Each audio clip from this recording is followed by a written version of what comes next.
জামাত বাংলাদেশের মানুষের বান্দার হক নষ্ট করেছে।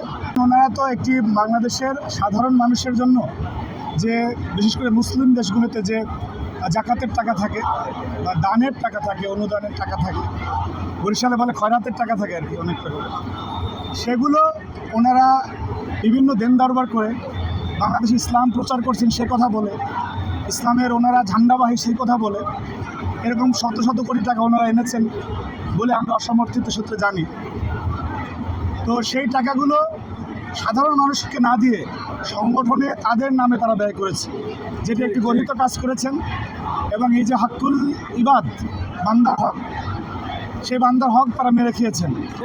বাংলাদেশের সাধারণ মানুষ যদি জামাতকে ক্ষমা না করে, আমার মনে হয় আল্লাহ ক্ষমা করবেন না। হক দুই রকমের, হাক্কুল্লাহ এবং হাক্কুল ইবাদ, বান্দার হক এবং আল্লাহর হক।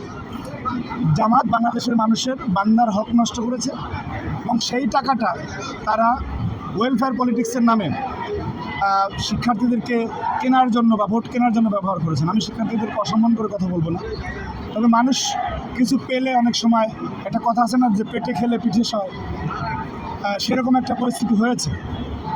এখন এটা মানুষের কাছে ইন্টেনশন ইজ ভেরি ক্লিয়ার যে জামাতের টাকার উৎস কী, এই টাকা কোথা থেকে আসছে।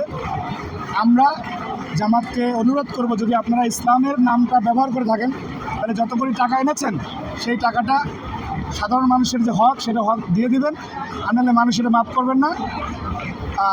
আপনারা মানে উভয় জাহানের আপনারা বিচারের সম্মুখীন হবেন।